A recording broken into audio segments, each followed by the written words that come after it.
Hola a todos, ¿qué tal? El día de hoy vamos a tener el análisis, comentarios acerca de un libro de muy alto grado de dificultad, pero que pues es un clásico, que es de los clásicos, son los preferidos de este canal.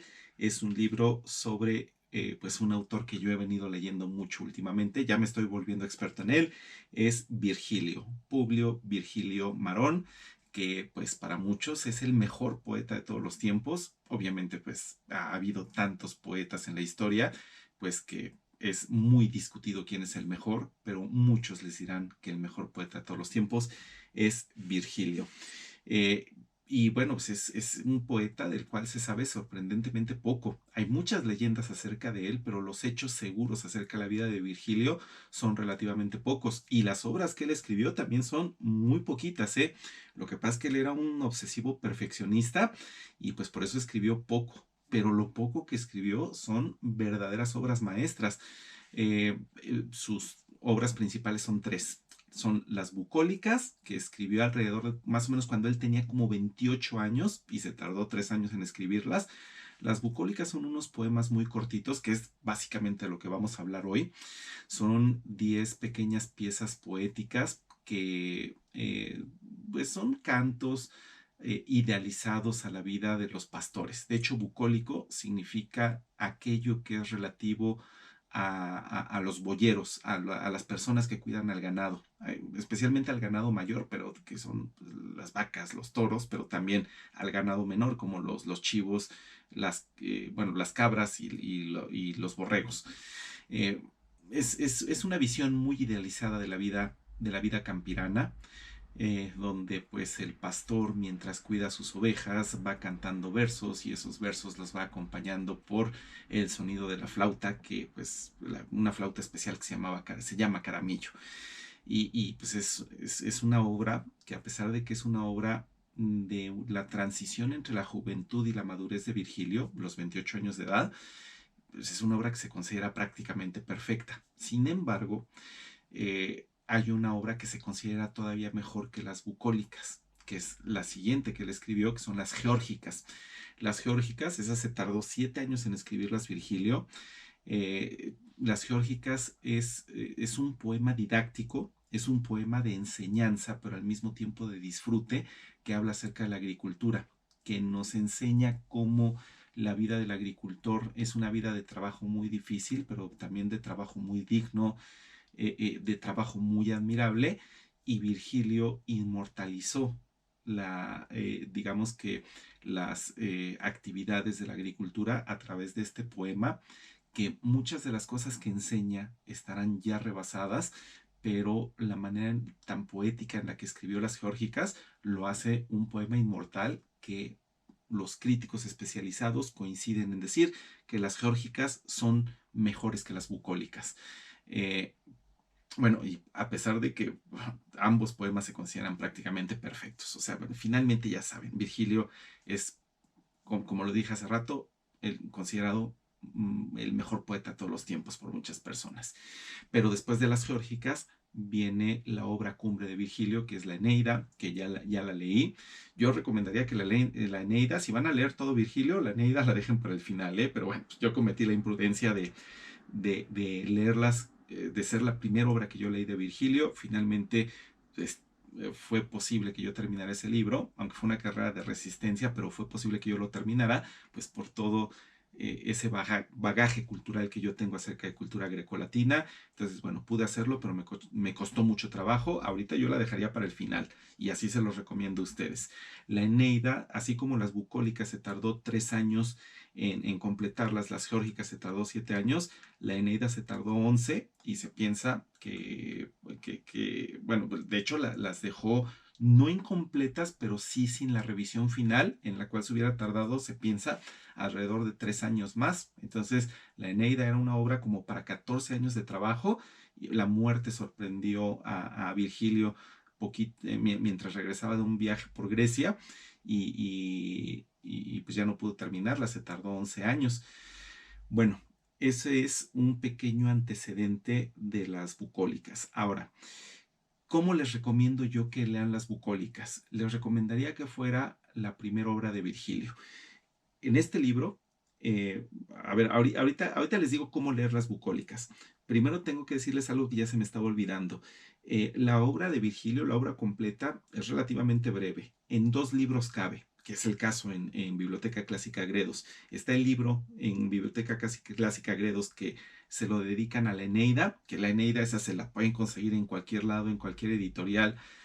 Pululan las ediciones de la Eneida, consíganse la mejor que sea posible, por supuesto.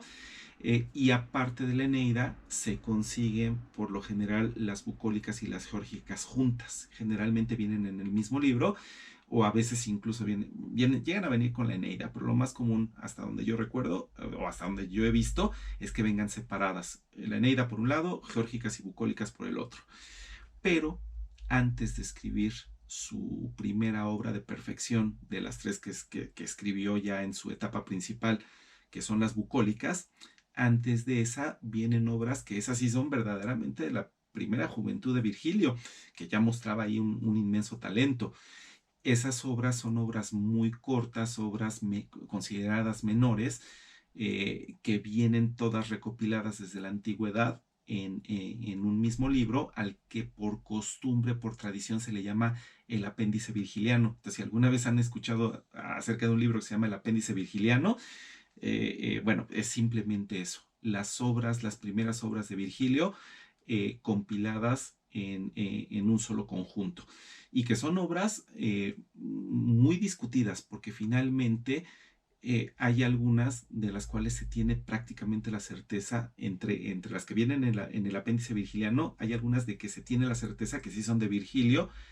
Por el contrario, hay algunas que se tienen prácticamente la certeza de que no son de Virgilio, y unas sobre las cuales la crítica especializada todavía no ha tenido una decisión definitiva, y probablemente nunca la tendrá. Obras que no se sabe realmente si fueron de Virgilio o no.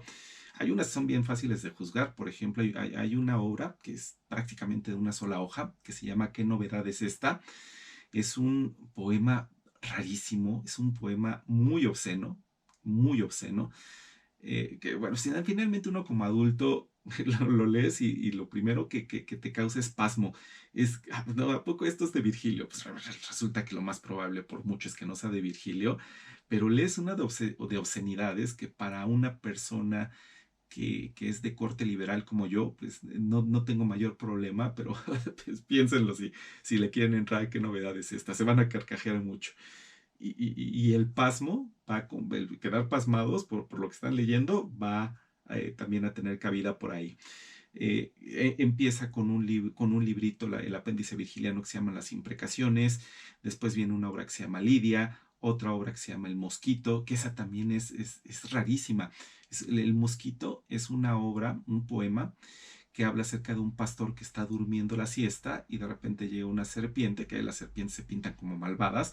La serpiente va a morder al pastor simplemente pues porque esa es la naturaleza de las serpientes. Está furiosa y se encuentra a un ser extraño al que quiere envenenar y quiere matar, y un mosquito se apiada del pastor y lo pica en un ojo para despertarlo, pero el pastor por instinto mata al mosquito, se da cuenta ya cuando está despierto de que la serpiente está ahí, y también mata a la serpiente. Entonces el mosquito regresa del inframundo, regresa a su alma, y empieza a reclamar al pastor que cómo es eso de que le da como premio por haberle salvado la vida el mosquito al pastor, le da como premio la muerte. Entonces el mosquito empieza a describir las cosas que están en el otro mundo, y finalmente el alma del mosquito regresa al inframundo, y el pastor, pues un tanto dolido, aguijoneado por su conciencia, decide levantarle una tumba y una dedicatoria al mosquito que le salvó la vida. Es una obra bien extraña. Bueno, ya después vienen otras, viene Etna, viene unos poemas a Mecenas, ese gran protector de las artes y de los poetas antiguos, y algunas obritas más, pero para que se den una idea, yo creo que el apéndice virgiliano es tan extenso como las bucólicas, que en sí mismas son bastante cortas, son un conjunto de 10 poemas de la vida pastoril bastante cortos. Bueno, ahora, ¿qué es lo que sigue en este video?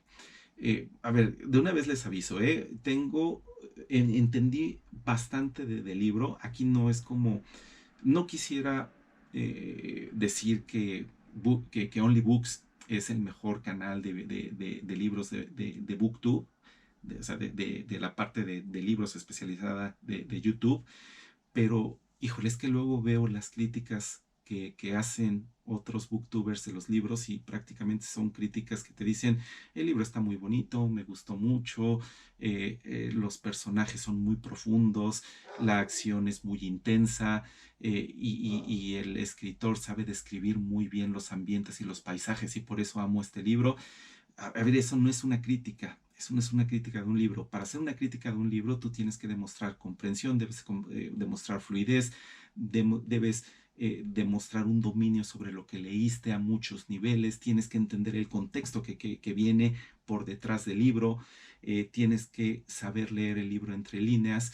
Y tienes que dominarlo prácticamente por completo. Y eso es lo que yo voy a tratar de mostrar en este video, pues porque creo que eso es lo que se merecen ustedes que están invirtiendo tiempo en ver el canal de Only Books. Bueno, pues continuando con esa filosofía de entender bien las obras que estamos leyendo. Y por supuesto, a ver, una pequeña interrupción.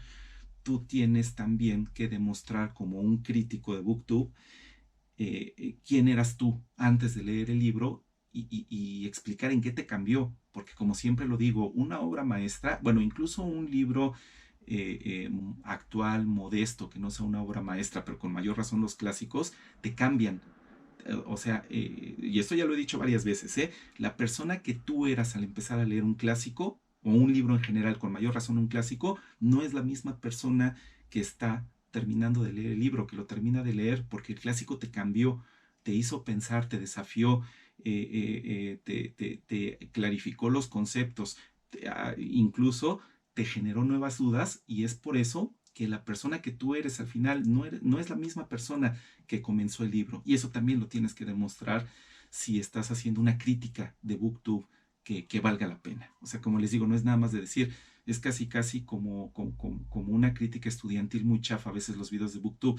El libro estuvo muy bonito y me gustó mucho y cómprenlo y consíganselo porque los va a impresionar. Eso no vale la pena, eso no demuestra nada. Bueno, ahora, con respecto al contexto de este libro, si ustedes quieren leer las bucólicas, obviamente las vamos a leer en español, es nuestra lengua de origen, y vamos a entender algo, y las vamos a disfrutar, y vamos a saber de qué tratan las bucólicas, pero mucho de lo que son las bucólicas se van a perder, porque realmente las bucólicas, para realmente decir que tú entiendes lo que significan las bucólicas, sí hay que leerlas en latín. Y ahora muchos de ustedes estarán tentados a, a cambiar este video por otro y empezar a ver otro canal para decir, ay, este pedante va a empezar a decir, este presumido va a empezar a decir, a insinuar que él sabe latín. No, de una vez les digo que yo no sé latín, mis conocimientos de latín son muy limitados. No tengo definitivamente el nivel como para leer la obra de Virgilio en latín, pero eso es precisamente lo que quiero explicar. Es una desgracia porque la obra del mejor poeta de todos los tiempos yo creo que no se entiende en toda la magnitud si no la leemos en el latín original, y eso es algo que básicamente, no del todo, pero que a mí me está vedado, que a mí me está prohibido actualmente, pues porque no tengo el nivel de latín para, para leer, aunque a ganas sí le eché, sí me eché una zambullida muy superficial. Aprendí de memoria algunos versos de Virgilio en latín, ahorita vamos a hablar de eso, pero yo creo que sí se pierde mucho de la comprensión profunda de la obra de Virgilio si además de leerla en nuestro idioma original, en español, no la leemos en latín o cuando menos no hacemos un esfuerzo por introducirnos al texto en latín. Esto sin que suene a presunción, pues porque yo finalmente estoy confesando que no tengo el nivel de latín como para leer la obra de Virgilio. Simplemente estoy diciendo que sería lo ideal y que si no, no podemos más que aproximarnos y tener una especie de pálida comprensión en español de lo que fue la grandiosa obra del Virgilio original. Bueno, eso es con respecto al idioma. Ahora, Segundo requisito, primer requisito para entender a Virgilio, leerlo en español. Segundo requisito, prácticamente imposible de cumplir, más que para algunos expertos privilegiados, leerlo en latín. Pero el tercer requisito, ese sí está a nuestro alcance, es entender el contexto que vivió Virgilio para escribir este tipo de obras tan maravillosas. Sin el contexto pierdes mucho. Realmente no puedes entender las bucólicas, no puedes entender las geórgicas y no puedes entender la Eneida si no entiendes el mundo de carne y hueso, el mundo real en el que vivió Virgilio, porque Virgilio vivió en una época muy convulsa de la historia de Roma, que de hecho fueron las últimas décadas de existencia de la República Romana, tras lo cual se convirtió en un imperio. Vivió Virgilio en el siglo I a.C., que fue una época de guerras civiles sangrientas de romanos contra romanos. De hecho, Virgilio, cuando era un niño y un adolescente, vivió en la época del primer triunvirato, que para los que sepan o sepan de la historia romana o quieran saber de la historia romana, el primer triunvirato cambió la vida de Roma para lo que le quedó de existencia a la República y el imperio, al futuro imperio. Era el gran Julio César, era Pompeyo Magno, y en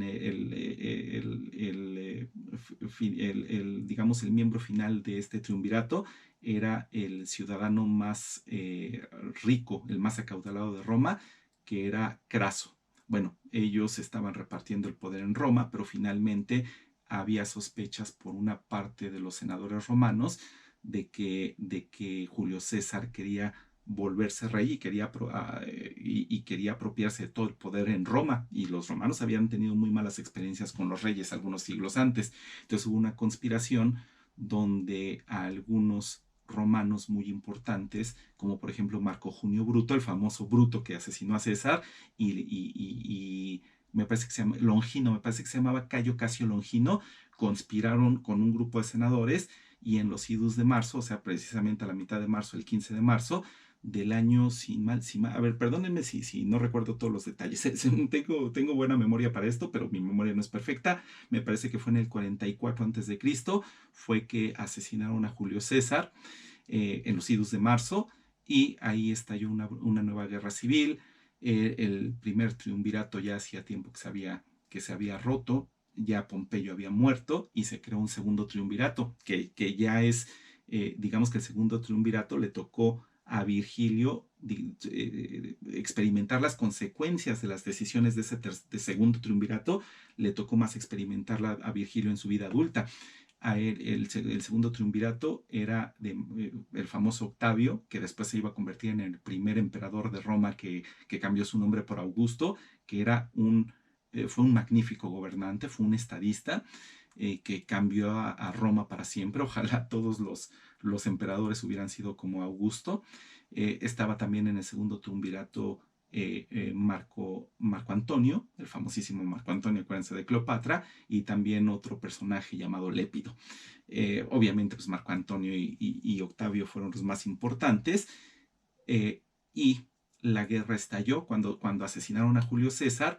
Hubo una batalla decisiva, o bueno, en realidad fueron un par de batallas en el norte de Grecia, en Macedonia. Había una ciudad que se llamaba Filipos, exactamente en honor del papá de Alejandro Magno, y ahí las legiones, bueno, Octavio y Marco Antonio y sus legiones se prepararon para el combate en contra de Marco Junio Bruto, que fue uno de los asesinos de Julio César, y Longino.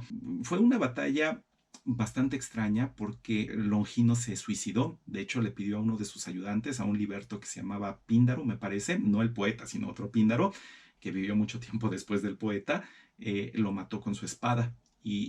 Bueno, finalmente la batalla de ese día terminó, los ejércitos se reorganizaron, me parece que para 2 días después. Entonces, en realidad, la batalla de Filipos fueron 2 batallas de Filipos, y cuando se estableció la segunda y última batalla, ahí sí vencieron los ejércitos de Octavio y de Marco Antonio. Bueno, ¿esto qué tuvo que ver con la vida de Virgilio? Bueno, pues tuvo muchísimo que ver. De hecho, los resultados de estas batallas lo marcaron muchísimo, porque algunas ciudades romanas se habían puesto de parte de Bruto, y de Longino, y otras ciudades romanas se habían puesto de parte del segundo triunvirato, o sea, de Octavio y Marco Antonio. Y al ganar Octavio y Marco Antonio, pues con ellos ganaron todos sus soldados, ganaron todos sus legionarios. Entonces, a los legionarios que ahora al ganar la guerra de Filipos se convirtieron en veteranos, los tuvieron que recompensar con tierras que iban a ser propiedad ahora de esos soldados veteranos. ¿Y de dónde iban a sacar las tierras? Pues de las ciudades que habían tenido la mala fortuna de ponerse del lado de Bruto. Bueno, entre esas, Virgilio era de una ciudad que se hizo inmensamente famosa, pues por ser la ciudad entre comillas, de Virgilio, que se llamaba Mantua. De hecho, lo conocemos también como el mantuano a Virgilio. Cerca de Mantua tuvo la fortuna de ponerse del lado del triunvirato, del segundo triunvirato, pero una ciudad cercana que se llamaba Cremona se puso del lado de Bruto. Entonces, entre las ciudades a las que les confiscaron a las que le confiscaron tierras a sus dueños, estaba Cremona, pero con esas tierras no alcanzaba. Esas y de muchos otros lados. Entonces, como no alcanzaba, también agarraron tierras para confiscar de Mantua, y entre esas tierras había tierras de Virgilio. Entonces, que a Virgilio amaba el lugar donde él vivía. Estaba un río que a él ese río se volvió inmortal, ese río mantuano que se llamaba el río Mincio, o simplemente el Mincio, porque ahí vivió Virgilio sus primeras etapas de vida. Amaba ese lugar, hacía unas descripciones verdaderamente entrañables de ese lugar, que esas descripciones aquí vienen. Y entonces le dolió en el alma el hecho de que le estuvieran confiscando sus tierras para dárselas a los soldados romanos, cuando en realidad él y la ciudad de Mantua siempre estuvieron del lado de los ganadores, de hecho por convicción, no digamos por interés. Afortunadamente para Virgilio, que es por cierto siempre demostró ser una persona buena, siempre demostró ser un ser humano muy ético, es muy admirable en muchos sentidos Virgilio.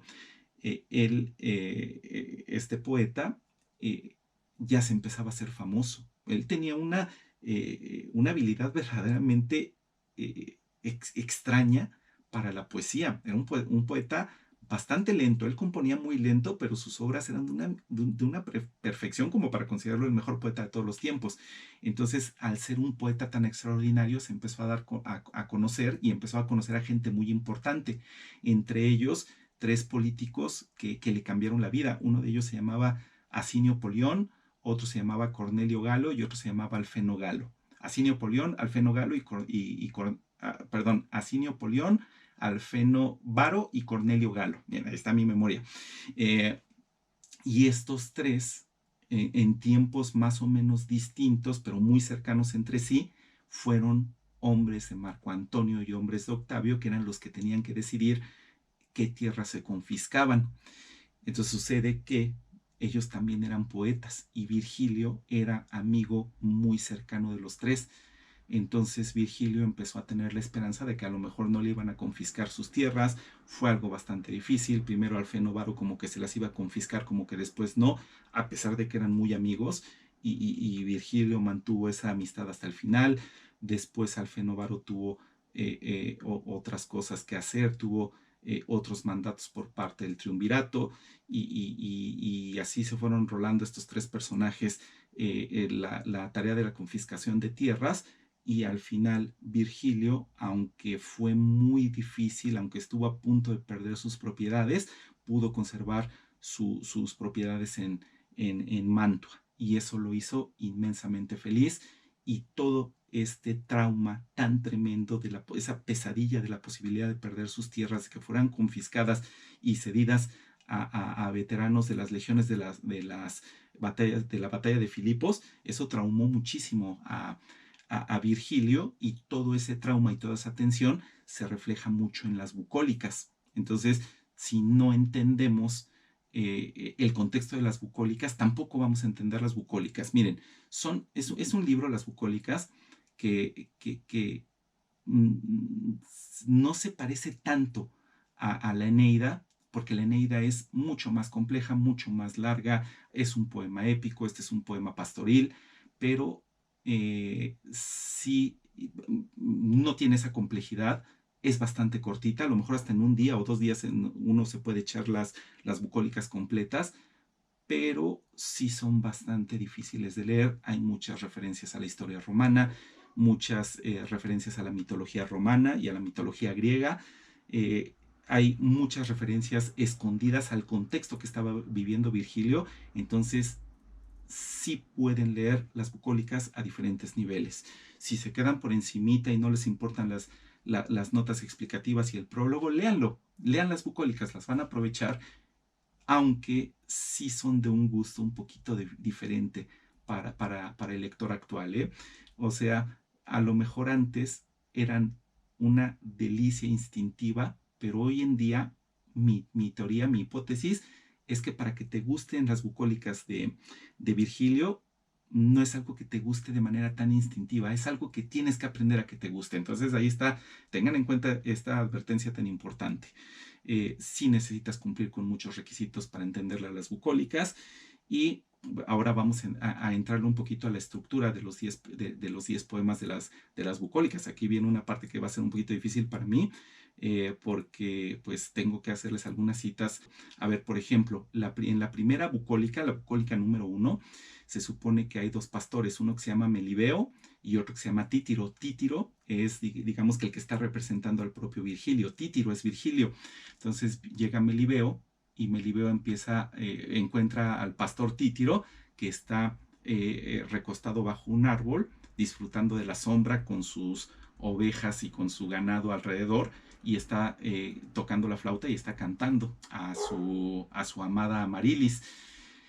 Y está muy despreocupado. Entonces Melibeo le dice, oye, pues qué padre que tú estás descansando y despreocupado, tú conservaste tus tierras, pero a muchos otros como a mí, le dice Melibeo, sí nos confiscaron nuestras tierras y pues ahora nos tenemos que ir para otro lado. Entonces ahí Títiro le empieza a decir por qué conservó sus tierras, y ahí está el contexto, gracias a que es amigo de Alfenovaro y después fue bueno, de Asinio Polión y después de Alfenovaro y después de Cornelio Galo, y incluso poco después ya empezaría a conocer al mismo emperador, Augusto, en el que se transformó Octavio.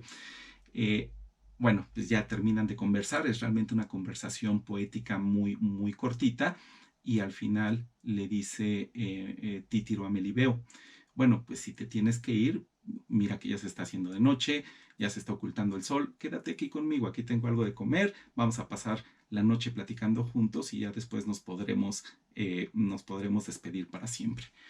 De hecho, literalmente el verso final en español de esta bucólica, primero se los voy a recitar a ver si me sale, no se burlen por mi recitación, yo no soy bueno para eso, es más o menos así.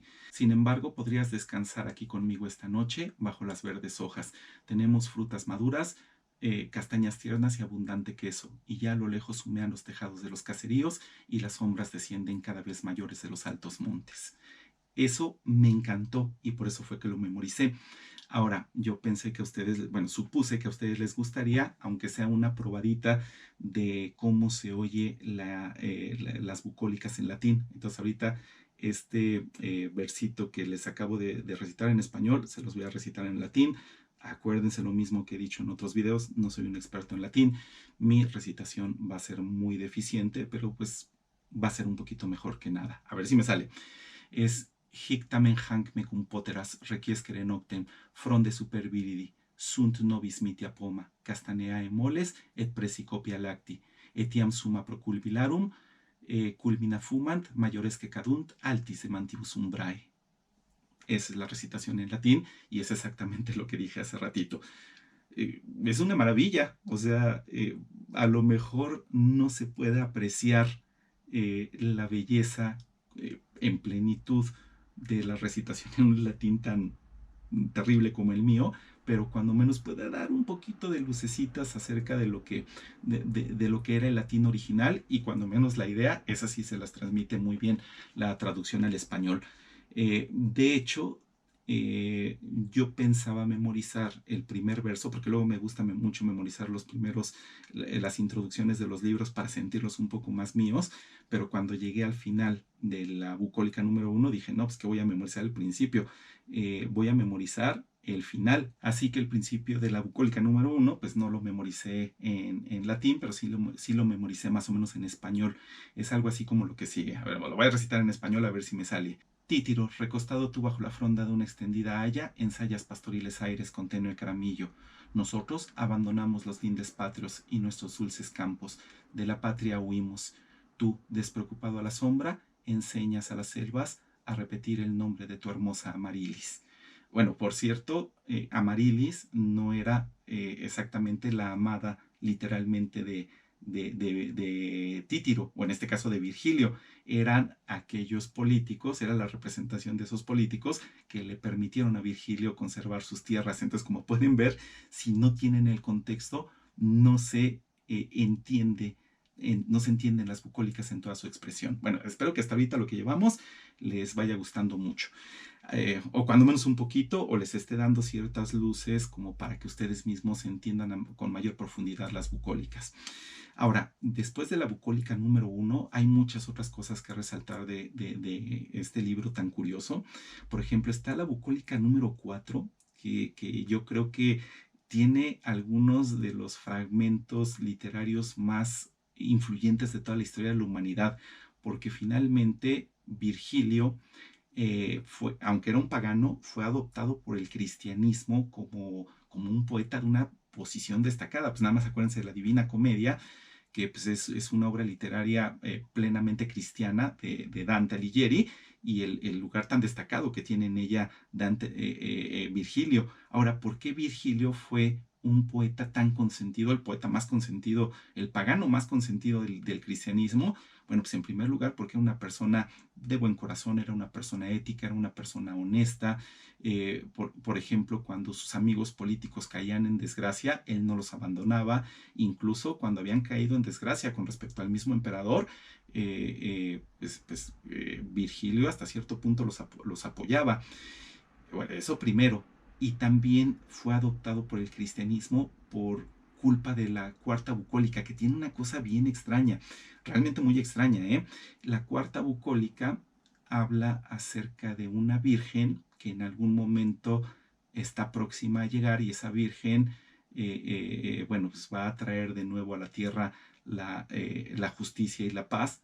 Y en otro lado de la bucólica, no necesariamente relacionada con la parte de la Virgen, se predice que un bebé, que un niño va a nacer y que va a cambiar el mundo y que va a ser un niño maravilloso. Entonces, en esta cuarta bucólica viene, digamos, lo que se puede interpretar como profecías de la llegada de la Virgen María y de Jesucristo, que de hecho llegaron en un futuro muy, muy cercano, muy poco tiempo después de la muerte de Virgilio. Entonces muchos lo vieron como una especie de inspiración divina, de que Dios le permitió a Virgilio, siendo una persona, digamos que un predecesor del cristianismo, le permitió darle a la comunidad universal, a los seres humanos, digamos que indicios de lo que estaba por pasar. Y eso hizo finalmente que Virgilio fuera una especie de poeta cristiano sin proponérselo, y siendo de origen un poeta plenamente pagano.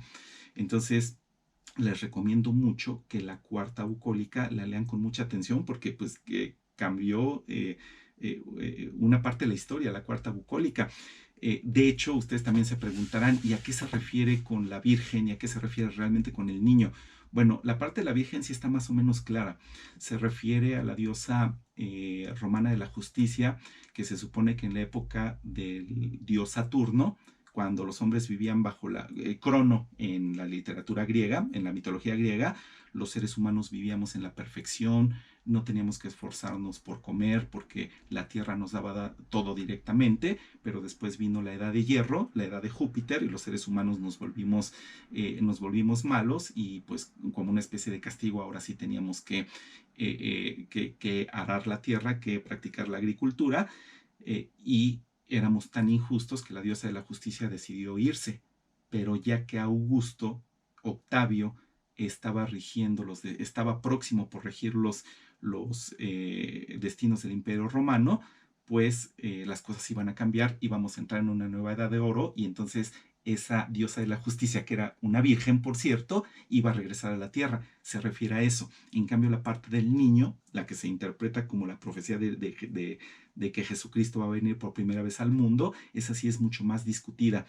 Pero esta cuarta bucólica, si mal no recuerdo, está dedicada a uno de los protectores más importantes de Virgilio, al cónsul Asinio Polión, al que ya habíamos mencionado hace algunos minutos, y se sabe que Asinio Polión, en la época donde se escribió la cuarta bucólica, estaba próximo a tener un hijo, y que esa cuarta bucólica, más que ser un homenaje a Augusto, es un homenaje a Asinio Polión, y entonces Virgilio lo que está haciendo al homenajear a Asinio Polión es diciéndole que él es una persona, un cónsul tan influyente, que hace tan bien su trabajo, que y el que Octavio esté próximo a regir los destinos de la República, pues quiere decir que pues viene una edad de oro, y esa edad de oro está representada por el nacimiento del hijo de Asinio Polión, que se supone que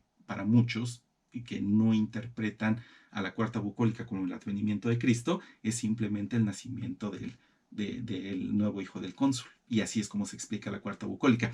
Ustedes tomen la decisión que quieran, pero bueno, espero que aquí empiecen a ver la importancia de leer a Virgilio. O sea, el cristianismo, cuando menos en Occidente, permea cada aspecto de nuestra vida.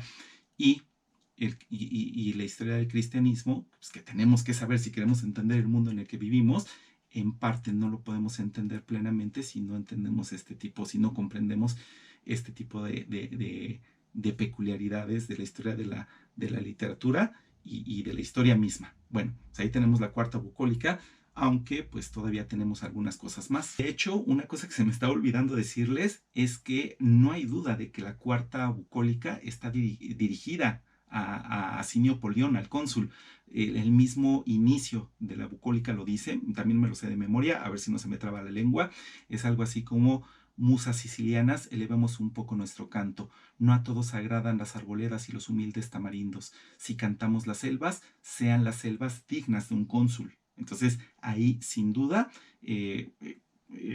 Virgilio está diciendo que esa bucólica está dirigida como homenaje a Asinio Polión, y que pues por lo tanto la interpretación de que ese niño es en realidad el hijo de Asinio Polión, pues aumenta muchas sus posibilidades. Bueno, eso es lo que se me estaba olvidando decirles. ¿Qué otras partes de las bucólicas son peculiares? ¿Qué otra parte de las bucólicas les puedo recomendar yo? Por ejemplo, en la bucólica 10 hay una de las citas más importantes y más conocidas de la historia de la humanidad, es la de "el amor todo lo vence". Probablemente algún día habrán escuchado esta cita del "amor todo lo vence". De hecho, la cita completa en español es: "el amor todo lo vence, nosotros también cedamos al amor". Que es me parece que esta bucólica está dirigida a Cornelio Galo, que después cayó en desgracia y hasta se suicidó, pero Cornelio Galo tenía a pues, una persona que él amaba, pero que esa persona finalmente, Licinia se llamaba, terminó por no hacerle caso e irse con otra persona también muy importante. Entonces, el Virgilio se compadece un poco de la suerte de su amigo Cornelio Galo, dedicándole la décima y última de las bucólicas, y es en ese contexto en el que Virgilio, o sea, se oye como una frase muy humanista: dejemos que el amor nos venza, entreguémonos al amor, pero no es en realidad una cita que lleva esa intención. Es como que pues, el amor nos fastidia y es muy poderoso, no tiene caso luchar contra él, no tiene caso luchar contra Cupido, contra el dios del amor. Entonces, pues, ¿para qué luchar si de todos modos nos va a fastidiar? Pues entreguémonos a él. Yo creo que esa es la interpretación un poco más correcta que la interpretación humanista que se pudiera hacer de esta frase. A ver, ahí va otra vez. Es: "el amor todo lo vence, también nosotros cedamos al amor". Que en latín, a ver, déjenme ver si me acuerdo en latín: "omnia vincit amor, et nos quedamos, et nos quedamos amori. Así es como es la cita en latín. Esa sí me cuesta un poquito más de trabajo, a pesar de que es una cita bien conocida y que es muy cortita, pero bueno, peculiaridades de la memoria. Y finalmente hay una cita más, bueno, hay una parte más de las bucólicas que también quisiera destacar para ustedes, que tiene mucho significado. Esta cita viene en la bucólica número 6 y se me hace muy significativa, se me hace muy bonita y se me hace muy profunda. Eh, en español, la cita dice lo siguiente: conviénele al pastor apacentar sus pingües ovejas títiro, pero recitar versos ligeros. A ver, ahí va otra vez. Conviénele al pastor apacentar sus pingües ovejas títiro, pero recitar versos ligeros. O sea, es como decir, el pastor se dedica a cosas muy mundanas, es un trabajo pues muy demandante, pero pues en el cual si tú no quieres pensar, no tienes por qué pensar, no tienes que dedicarte a la alta cultura, pero pues deberías de dedicarte a cierta parte de la cultura y no rechazarla en realidad, aunque no sea tu obligación. Por eso, pues sí, tienes que cuidar a tus ovejas, tienes que cuidar a tu ganado, ganarte la vida, cumplir con tus obligaciones, pero no por eso vas a rechazar cosas tan bonitas como la poesía. Ahí tienes tu caramillo, puedes hacer tu música, puedes hacer tu recitación y dedicarte a la parte que más nos humaniza, a la parte que más eleva el alma, que en este caso es la poesía. Y eso es muy real incluso en el mundo actual.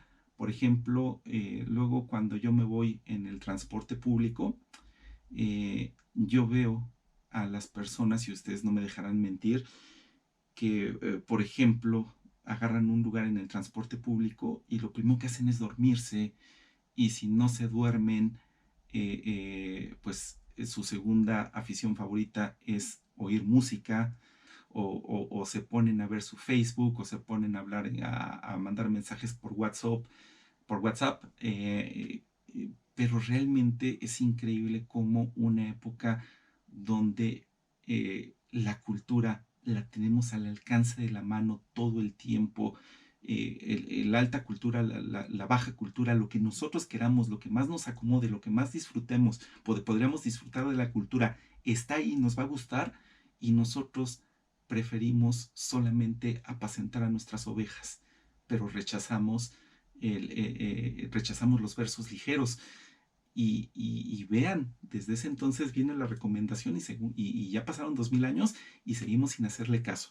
Entonces, obviamente, pues los que están viendo este video, los que están viendo este canal, los que acostumbran mirar mis videos, pues a lo mejor ustedes no los tengo que convencer de nada, porque pues seguro se dedican a leer muchísimo y seguro se dedican a leer clásicos.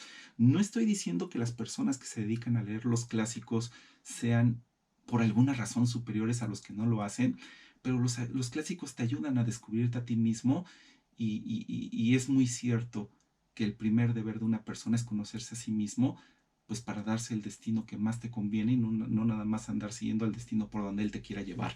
Bueno, pues ahí está esta reflexión, y pues ya con eso estoy agotando por ahorita esa partecita de lo que no estoy agotando para nada las bucólicas, sería una locura decir esto, pero pues cuando menos agoté los temas que yo tenía pensado tocar en el video de hoy. Todavía nos queda, o sea, yo podría hacer todavía un análisis más a profundidad de las bucólicas y no terminaría. Es una obra inmensa, una obra que les repito, no está muy en el gusto instintivo de las personas de hoy.